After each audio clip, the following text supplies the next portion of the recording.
जुमला की तानाशाही, काटे जुमला पागल हो गया है। गरीबों की जमीनों की, दलितों की, आदिवासियों की जमीन खाया जा रहा है। इसको नहीं छूएंगे। गरीबों को जमीन, गरीबों को जमीन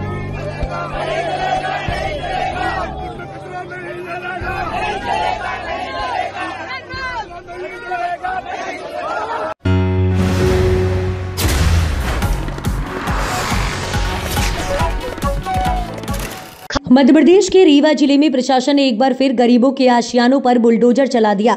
सड़क निर्माण के लिए चलाए गए इस अभियान में कई मकान जमींदोज कर दिए गए। विरोध करने वाले लोगों को पुलिस ने मौके से घसीटते हुए हिरासत में ले लिया।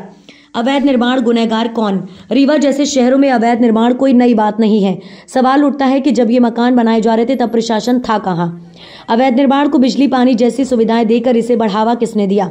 आखिर क्यों गरीबों के मकान ही हमेशा निशाने पर रहते हैं? गरीबों पर बुलडोजर, रसूखदारों को संरक्षण।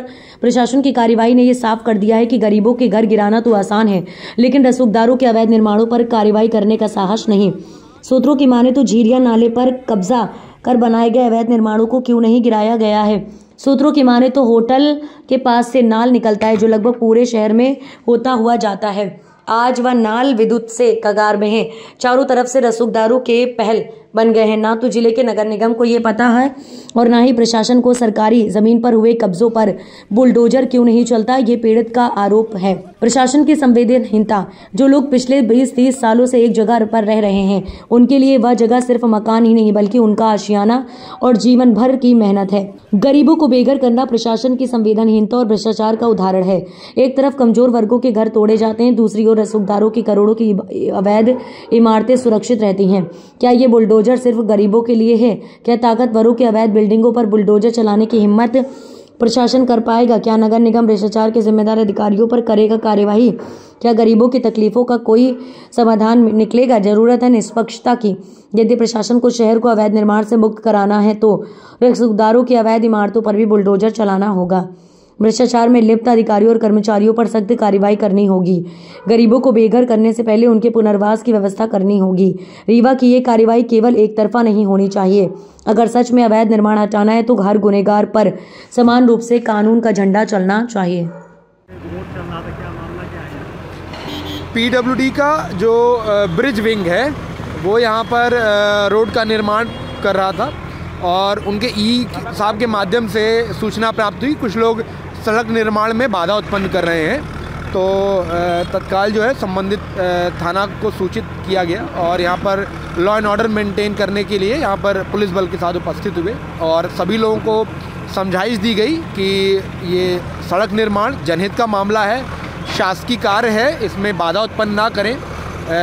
उन्हें समझाने का प्रयास किया गया और समझाइश के उपरांत यहाँ पर निर्माण कार्य चालू कराया गया।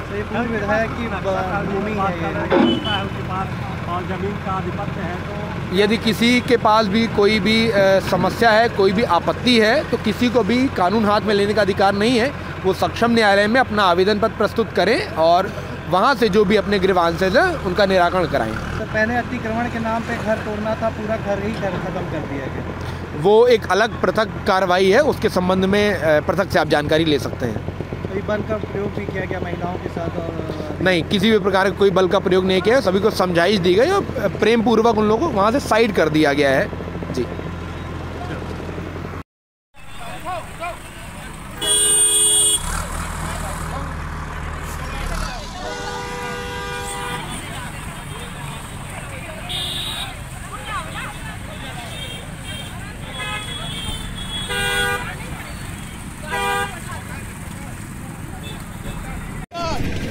जुमला की तानाशाही, काटे जुमला पागल हो गया है।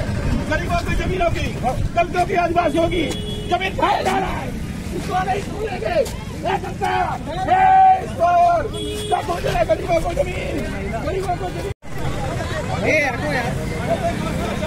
क्या है पुलिस का अत्याचार? क्या है राजन जुमला का अत्याचार? गरीबों को, दलितों की जमीन छीन रहा है, जमीन खाएगा, बाप की जमीन पे पटक रहा है। जो विरोध कर रहा है मार रहा है, गाड़ी मारा जा रहा है, शासन के द्वारा मारा जा रहा है।